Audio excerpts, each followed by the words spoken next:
చెల్లిస్తా ఉన్నాము తండ్రి. మా తండ్రి అయిన దేవ, విత్తబడుతున్న నీ విలువైన మాటలు తండ్రి, నీ పిల్లలు కేవలము వినేవారుగా ఉండి మోసపోక, విత్తబడుతున్న మాటలో ఉన్న సత్యాన్ని ప్రతి ఒక్కరూ గమనించడానికి మీ సహాయమును, మీ కృపను మా అందరితో ఉంచి నడిపించండి. మా తండ్రి అయిన దేవ, చెబుతున్నటువంటి నేను నా సొంత ఆలోచనతో కాకుండా లేఖనానుసారంగా మాట్లాడడానికి మీ కృపతో, మీ జ్ఞానంతో నింపి నడిపించమని క్రీస్తు వారి పరిశుద్ధమైన నామములో ఈ ప్రార్థనా విన్నపములన్నీ కూడా అడిగి వేడుకొనుచున్నాము తండ్రి. ఆమేన్.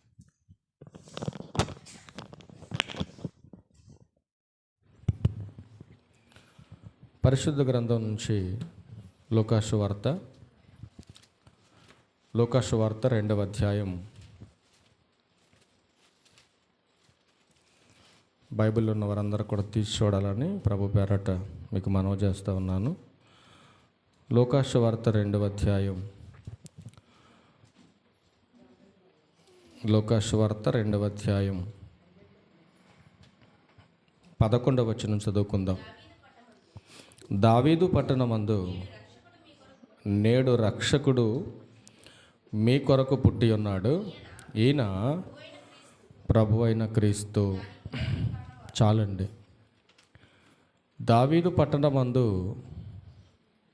రక్షకుడు పుట్టాడు అనే ఈ సందర్భాన్ని గత కొన్ని సంవత్సరాలుగా మనము ప్రతి నెల డిసెంబర్ నెలలో ఈ వాక్యాన్ని చదువుకొని యేసుక్రీస్తు వారు పుట్టాడు అని సంతోషపడుతూ పండుగ చేస్తున్నటువంటి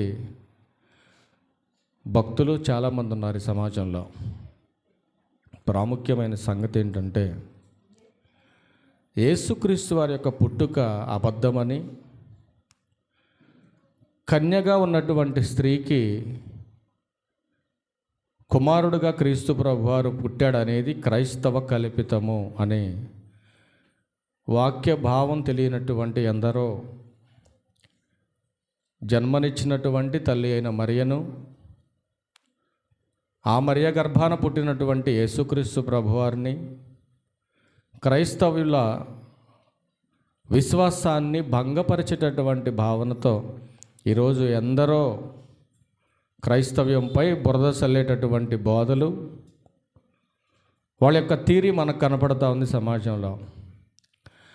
అట్లాంటి అవగాహన, ఆలోచన లేనటువంటి అజ్ఞానుల నోరు మోయించాలంటే క్రైస్తవులమైనటువంటి మనం వాక్యానికి ఉన్నటువంటి విలువ మనం తెలుసుకొని బ్రతకాలి. యేసుక్రీస్తు వారు కన్యకు పుట్టాడు అని ఎంతమంది నమ్ముతున్నారు? యేసుక్రీస్తు వారు కన్యకి పుట్టాడు, కన్య మరియ గర్భాన పుట్టి ఈ లోకంలో శరీరధారిగా బ్రతికాడు అని ఎంతమంది క్రైస్తవులు నమ్ముతున్నారు ఈ విషయాన్ని? ఒక ప్రశ్న అడుగుతాను, సమాధానం చెప్పండి. అసలు కన్య కనగలదా? ఒక కన్య కనగలుగుతుందా? మీరు ఆలోచించండి. కన్య కనగలదా అనేది మనం జాగ్రత్తగా దేవుని గ్రంథంలో పరిశోధనతో మనం తెలుసుకునే ప్రయత్నం చేద్దాం. ఎందుకంటే చాలామంది క్రైస్తవులైన వారికి కూడా క్రైస్తవేతరులు మాట్లాడుతున్నటువంటి మాటలను బట్టి ఈరోజు యేసుక్రీస్తు వారిని గూర్చి తప్పుగా ఆలోచించేటటువంటి పరిస్థితులు కూడా నేడు క్రైస్తవ సంఘాల్లో వస్తున్నాయి. మత్తయి సువార్త 22వ అధ్యాయం. జాగ్రత్తగా వినాలి, ఎక్కువసేపు చెప్పను. మీరు జాగ్రత్తగా అల్లరి చేయకుండా మంచిగా వినండి. జస్ట్ ఇది పరిచయ భాగమే. ఇంకా రెండు వారాలు ఉంది కనుక ఈ 2 వారాల్లో దీన్ని కంప్లీట్ చేయాలని నేను ఆశపడతా ఉన్నాను. జాగ్రత్తగా మనం విందాం. మత్తయి సువార్త 22వ అధ్యాయం 29వ వచనంలో యేసుక్రీస్తు ప్రభువారు అంటున్న మాట చూద్దాం. అందుకు యేసు, లేఖనములను కానీ దేవుని శక్తిని కానీ ఎరుగక మీరు పొరబడుచున్నారు. ప్రతి ఒక్కరికి దేవుని శక్తి ఏంటో, ఆయన బలమేంటో, ఆయనకున్నటువంటి క్యాపబిలిటీ ఏంటో మనకు అర్థం కావాలంటే ఈ సమాజం అంతా తిరిగితే మనకు అర్థం కాదు. దేవుని యొక్క గొప్పతనం మనకు అర్థం కావాలంటే లేఖనాలను మనం పరిశోధనతో తెలుసుకోవాలి. లేఖనం తెలియకుండా దేవుని యొక్క గొప్పతనం మనకు అర్థం కాదు. ఎవడో ఏదో చెప్పేసాడు కదా అని గుడ్డెద్దు చేలోబడ్డట్టుకు వెళ్ళిపోతే లేఖనాన్ని నువ్వు అపార్థం చేసుకున్న వాడిని అవుతావు. రెండవది, దేవుణ్ణి అవమానపరిచిన వాడు అవుతావు. కనుక లేఖనంలో ఏం రాయబడి ఉంది, లేఖనం అసలు ఏమని చెబుతుంది యేసుక్రీస్తు వారి పుట్టుకను గూర్చి, మరి యేసుక్రీస్తు వారి పుట్టుకకు గల కారణం ఏంటో మనకు తెలియాలంటే బైబిల్ దగ్గరికి వెళ్ళి మనం పరిశోధనగా తెలుసుకొని చూడాలి. మరి చరిత్రలో దేవుడు ఏమైనా చెప్పాడా? చరిత్రలో దేవుడు ఏమైనా చెప్పించాడా? ప్రవచనాలుగా ఏమైనా మాట్లాడించాడా యేసుక్రీస్తు వారి పుట్టుకను కూర్చొని మనం ఆలోచించవలసినటువంటి అవసరత ఎంతైనా ఉంది. అసలు కన్య అనగా ఎవరు? కన్య అంటే ఎవరు? పురుషుణ్ణి ఎరుగనిది, పురుషునితో కలవనిది అని అర్థం. పురుషుడు కోడని దాన్ని కన్య అంటారు. మరి పురుషుని కోడనటువంటి కన్యకు కుమారుడు పుట్టగలడా? కన్య అనగా పురుషుని ఎరుగనిదని అర్థం. మరి ఈ కన్యత్వాన్ని గూర్చి బైబిల్లో ఏం రాయబడిందో ఒకసారి ఆ మాట చూద్దాం. లూకా సువార్త 1వ అధ్యాయం 34వ వచనం చూద్దాం ప్రియులారా. గాబ్రియల్ గారు వచ్చింది మరియ గారి దగ్గరికి. అందుకు మరియా ఏమంటుందండి? మరియ గారు ఏమంటుంది? నేను పురుషుని ఎరుగని దానినే, ఇది ఎలాగూ జరుగునని దూతతో చెప్పిందండి. దూత వచ్చేమంటుంది? తెలుసా అండి? దూత వచ్చేమంటుంది తెలుసా? నువ్వు గర్భం ధరించి ఒక కుమారుణ్ణి కంటావు, ఆ కుమారుడికి ఇమ్మానుయేలు అని పేరు పెడతావని ప్రదానం చేయబడింది. అంటే ఎంగేజ్మెంట్ జరిగింది. యోసేపు గారికి మరియకు ఏం జరిగింది? ఎంగేజ్మెంట్ జరిగింది. మన భాషలో చెప్పాలంటే పప్పనాలు అయినాయి వాళ్ళిద్దరికి. మనలాగా 20 రోజులకో 15 రోజులకో 2 నెలలకో 3 నెలలకో చేయరండి. యూదుల ఆచారం ప్రకారం సంవత్సరం తర్వాత జరుగుద్ది పెళ్ళాళ్ళకి. ఎంగేజ్మెంట్ అని సంవత్సరం జరుగుద్ది పెళ్ళాళ్ళకి. ఈరోజు మనమైతే నెల 2 నెలల్లో 3 నెలల లోపు చేసేసుకుంటాం. కానీ యూదులకు ఒక ఆచారం ఉంది. ఎంగేజ్మెంట్ అయిన తర్వాత 1 year తర్వాత ఇంకా పైనే. అట్లా ఎంగేజ్మెంట్ జరిగింది యోసేపు గారికి మరియకు. ఆ ఎప్పుడైతే ఎంగేజ్మెంట్ జరిగిపోయిందో జరిగిన కొన్ని రోజులకి రానే వచ్చేసింది గాబ్రియలు పరలోకం నుంచి. వచ్చేసి ఇప్పుడు మరియతో అంటుంది, ఇదిగో నువ్వు గర్భం ధరించి కుమారుణ్ణి కంటావంటే. మరియ గారు కూడా సైన్స్ పరంగా ఏం మాట్లాడుతుందండి? నేను పురుషుణ్ణి ఎరగందాన్ని కదా. అంటే గర్భం రావాలంటే పురుషునితో నేను శయనించాలి కదా. అదేనా దాని అర్థం? అదేనా? పైన 27వ వచనం దగ్గరికి వెళ్ళండి. దావీదు వంశస్థుడైన యోసేపును ఒక పురుషునికి ప్రదానం చేయబడిన కన్యక అనండి. ప్రదానం చేయబడింది. వారి ఏకం కాలేదు. ఇంకా వారి ఏకం కాక మునుపే గాబ్రియల్ వచ్చేసి మాట్లాడుతుంది, ఇదిగమ్మ మరియా, నువ్వు గర్భం ధరించబోతున్నావు, నీ కుమారుడు పుట్టబోతున్నాడంటే మరి అంటుంది, మరి నేను పురుషుణ్ణి ఎరగని దానిని కదా, ఇది ఎలా సాధ్యం అంటే 35లో ఇప్పుడు క్లారిటీ ఇస్తుంది. దూత అంటుంది, ఇప్పుడు పరిశుద్ధాత్మ నీ మీదకి వచ్చును, సర్వోన్నతుని శక్తి నిన్ను కమ్ముకొనును, కనుక పుట్టబోవు శిశువు పరిశుద్ధుడై దేవుని కుమారుడవుతాడు, దేవుడు కుమారుడు అనబడతాడు. ఇప్పుడు కన్యకు గర్భం ఎలా వస్తుంది అని అంటే బైబిల్ చెప్తుంది, పరిశుద్ధాత్మ దేవుని వలన కన్య గర్భం ధరిస్తుంది. కానీ సమాజం నమ్ముతుందా దీన్ని? నమ్ముద్దా? సమాజం నమ్ముద్దండి. ఇప్పుడు ఎక్కడైనా కన్య గర్భం ధరించింది అనుకోండి, ఏమంటారు అందరూ? ఏమంటారండి? ఎక్కడో తిరిగింది అందుకే వచ్చింది అంటారు అందరూ. ఈ సమాజం అంతే కదా అనేది. ఆనాడు మరియ గారిని కూడా అనే ఉంటారు కదండి చాలామంది. ప్రదానం చేయబడింది కానీ గర్భం వచ్చేసింది. వాళ్ళ లెక్కల ప్రకారం ఆలోచించండి. ప్రదానం చేయబడిన తర్వాత వాళ్ళు ఒకటై ఉంటారులేని మనం అనుకుంటాం. ఆ రోజుల్లో ఒకటవడం లేదు. ఎంగేజ్మెంట్ అయిన తర్వాత ఏడాది పొడుగు వాళ్ళకి ఎడబాటు ఉండాలి. ఆ తర్వాత కలవాలి వాళ్ళు. అప్పటిదా కలుసుకోవడానికి లేదు యూదుల ఆచారం ప్రకారం. ఇప్పుడు కన్య మరియ దగ్గరకు వచ్చినటువంటి గాబ్రియేలు నువ్వు గర్భం ధరిస్తావని చెప్పింది. చెప్పినప్పుడు మరి అంటుంది, మరి నేను పురుషుణ్ణి ఎరగని దాన్ని కదా, ఇది ఎలా సాధ్యం అని మరీ ప్రశ్నిస్తే, ఇదిగో పరిశుద్ధాత్మ నీ మీదకు వస్తుంది, నువ్వు గర్భవతి అవుతావని చెప్తుందండి. అసలు గర్భాన్ని ఇచ్చేది ఎవరు? యోసేపు గారా? గర్భాన్ని ఇచ్చేది ఎవరండి? మీ భర్తలా? పెళ్ళైనటువంటి స్త్రీలను అడుగుతున్నా, గర్భాలను ఇచ్చేది ఎవరో? మీ భర్తలా? ఎవరిచ్చేది గర్భం? కీర్తనల గ్రంథం. గర్భాన్ని ఇచ్చేది ఎవరో చూడండి, గర్భఫలాలు ఇచ్చేది ఎవరో చూడండి. 127వ కీర్తన 3వ వచనం చూడండి, ఏమంటున్నాడు? కుమారులు యెహోవా అనుగ్రహించు స్వాస్యం, గర్భఫలం ఆయన ఇచ్చు బహుమానం. మా ఇద్దరికి పెళ్ళి అయిపోయిందండి, మీ ఇద్దరం ఒకటైపోయాం కదండి. ఒకటైపోతేనే సంతానం కలుగుద్ది అనుకుంటే అది పొరపాటు.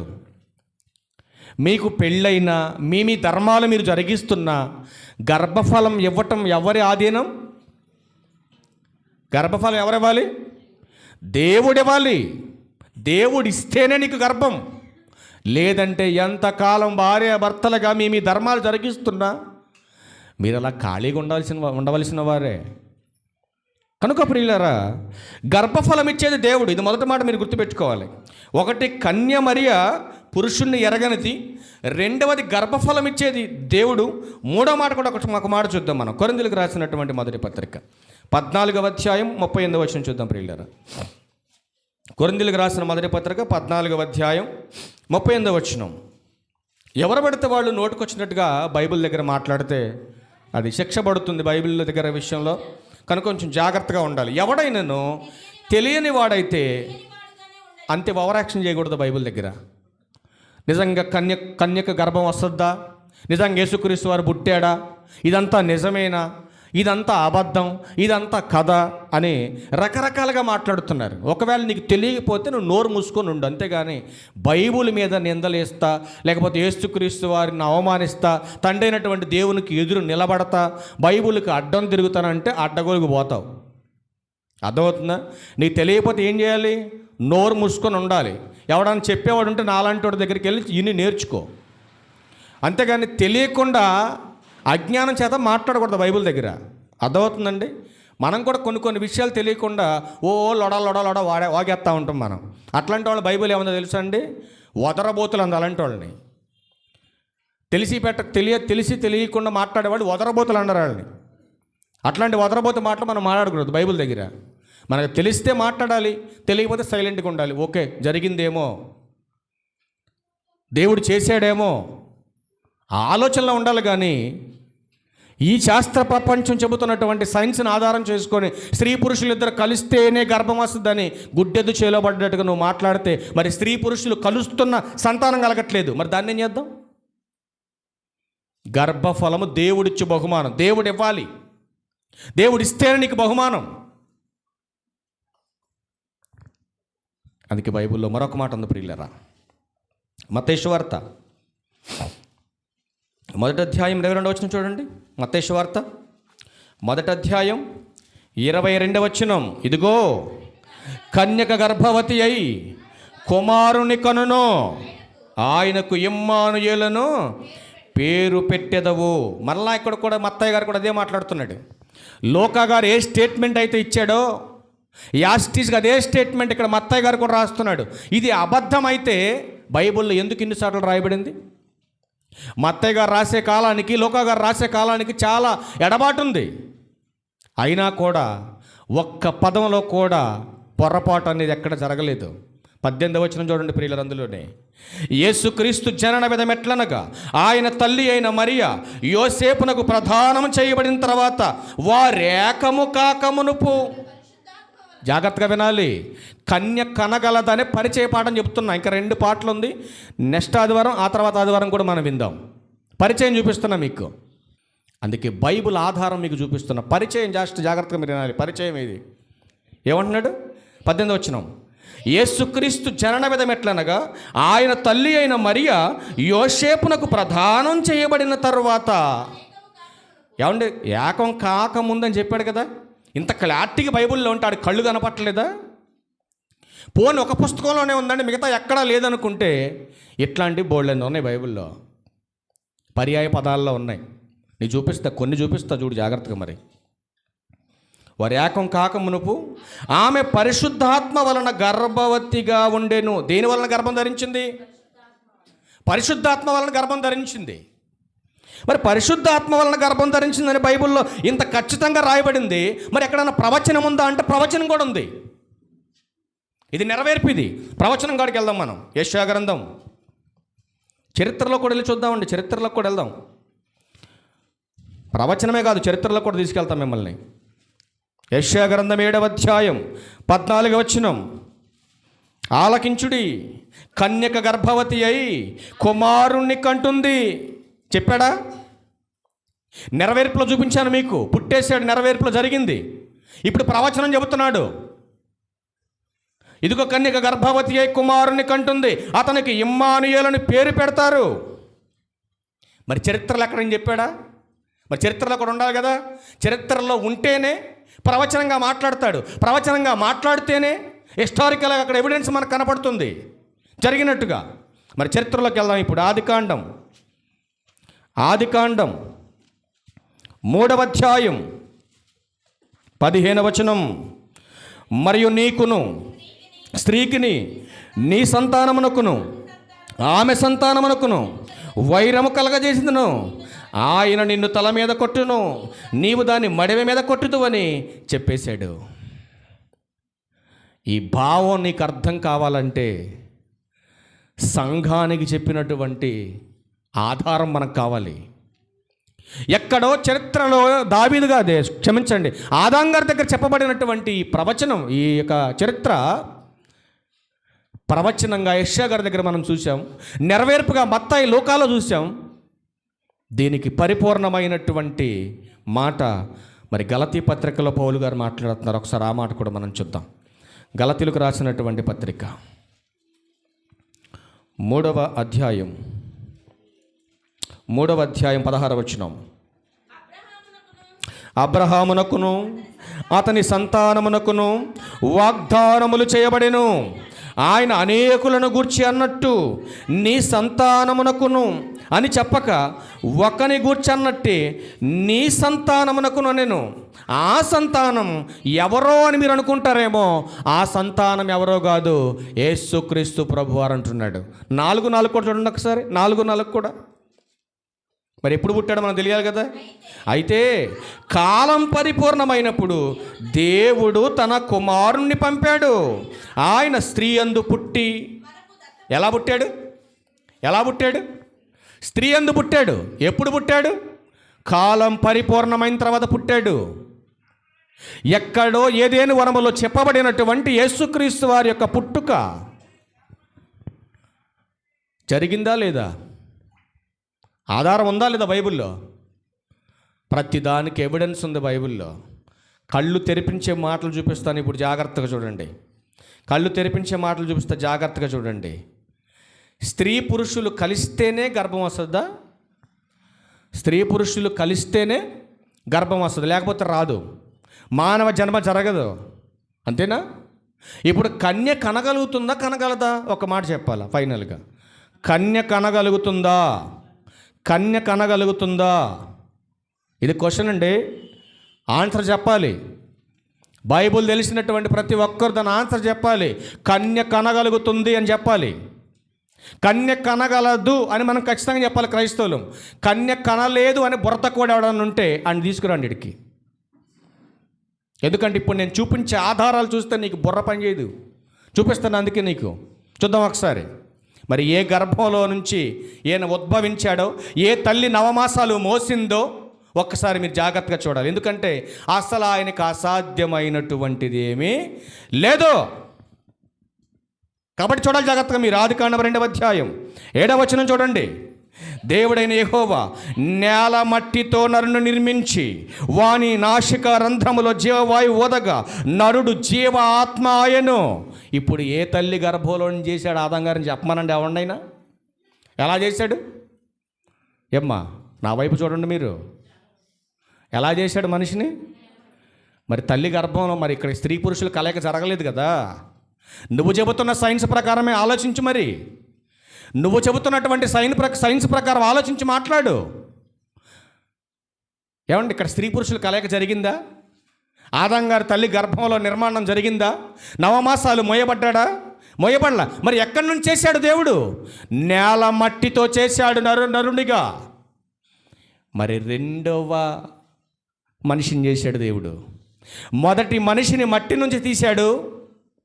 రెండవ మనిషిని ఎలా చేసి చూడండి ఒకసారి. ఆదికాండం 2వ అధ్యాయం 22వ వచనం. ఆదికాండం 2వ అధ్యాయం 22వ వచనం.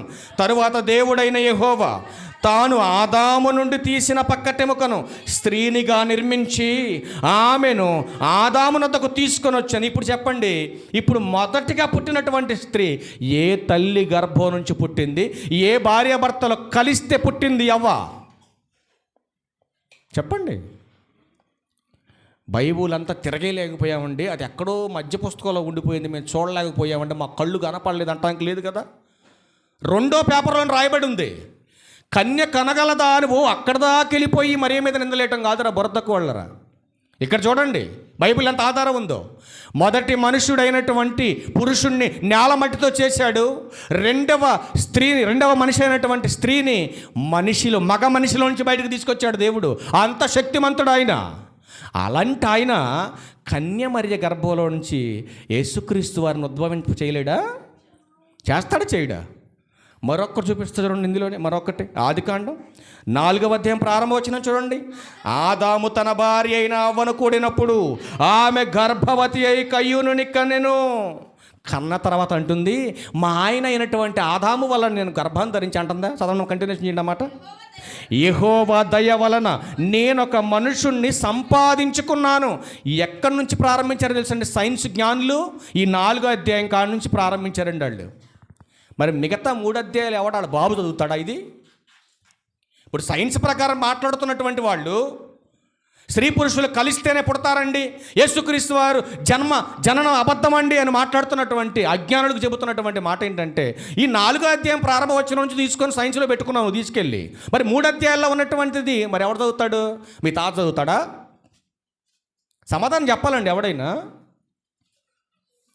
యేసుక్రీస్తు వారు పుట్టుక బైబిల్ ఆధారంగా మనం చూడగలిగితే ప్రియమైన దేవుని వారలారా, ఆయన చరిత్రకారుడు, హిస్టారికల్ ఎవిడెన్స్ ఉన్నటువంటి యుగ పురుషుడు ఆయన. ఇన్ని ఆధారాలు బైబిల్లో ఉంటే ఎవడో పట్టించుకోవడం. ఎప్పుడు ఎదటోడి మీద నిందలేయాలి, ఎదటోడిని తక్కువ చేసి మాట్లాడాలి, వాళ్ళకి కించపరిచి మాట్లాడాలి, వీళ్ళకి కించపరిచి మాట్లాడాలి. ఇదే దౌర్భాగ్యపు ఆలోచనే తప్ప అసలు ఇది ఎంతవరకు వాస్తవం అన్న ఆలోచన లేదు మనిషికి. మొదటి మానవుడు ఏ స్త్రీ పురుషుల కలయిక వలన పుట్టాడు? ఏ తల్లి గర్భాన మోసింది ఆదాముని?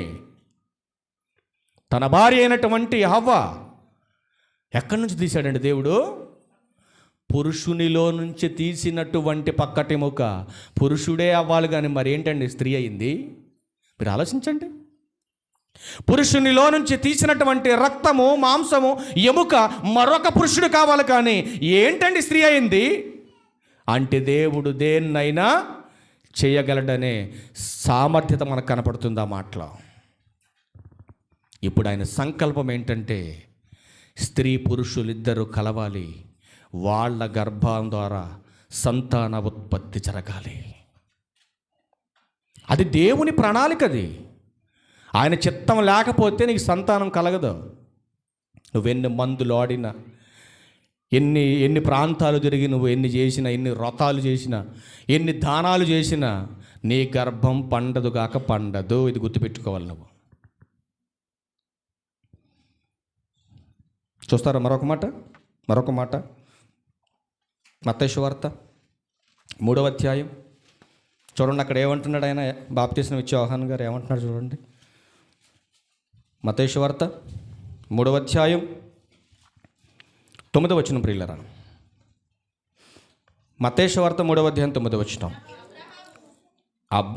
అబ్రహాము 9 నుంచి 9 తల్లి, దేవుడు ఈ రాళ్ల వలన అబ్రహామునకు పిల్లలను పుట్టింపగలడని మీతో చెప్పుచున్నాను. దేని నుంచి పుట్టిస్తారంట దేవుడు?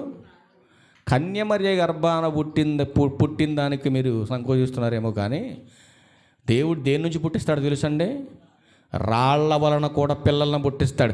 మట్టి నుంచి తయారు చేసుకున్నాడు మానవుణ్ణి. రాళ్ల నుంచి తీయగలడు బయటికి. మరి కన్యమర్య గర్భంలోంచి రప్పించలేడా? ఆదికాండం 18వ అధ్యాయం 14వ వచనం చూడండి. ఆదికాండం 18వ అధ్యాయం 14వ వచనం. యెహోవాకు అసాధ్యమైనది ఉందా? ఇప్పుడు మీరు చెప్పండి ప్రియులారా, ఉందా? అసాధ్యమైనది ఉందా? అసలు నేల మట్టి నుంచి మనిషిని చేయటం ఏంటండి? ఒక పురుషుల్లో నుంచి ఒక స్త్రీని చేయటం ఏంటండి? ఏంటి అద్భుతం, ఏంటి ఆశ్చర్యం అని అంటే, దేవుడు ఆశ్చర్యకరుడు, ఆలోచనకర్త అయిన ఆయనకు అసాధ్యమైనటువంటిది ఏమీ లేదు ఈ భూమి మీద. ఇప్పుడు నేల మట్టితో నరుణ్ణి చేయటం గొప్ప వింత, కన్యమర్య గర్భాన పుట్టడం గొప్ప వింత. చెప్పండి, ఏది వింత? రెండు వింతే. నీ మనోనేత్రాలు తెరిపించడం కొరకే ఈ మట్టి మెదడులో పుడుతున్నటువంటి ఈ వట్టి జ్ఞానాన్ని చితక కొట్టడం కొరకే ముందుగానే నేల మట్టితో మనిషిని చేశాడు రా పిచ్చోడా. ఆ తర్వాత పురుషుల్లో నుంచి స్త్రీని చేశాడు. అలా చేసిన దేవుడు ఇద్దరిని ఆశీర్వదించి మీరు ఏకం కావాలి, మీ గర్భం పండాలి, కోట్ల మంది పిల్లలు నా కోసం మీరు కనాలి, భూమి మీద వాళ్ళు విస్తరించాలి, నా కోసమే బ్రతకాలి, మరణించి నా కోసమే తిరిగి రావాలి. ఇది దేవుని ప్రణాళిక. ఇప్పుడు చెప్పండి, కన్య కనగలదా? ఖచ్చితంగా కనగలుగుతా.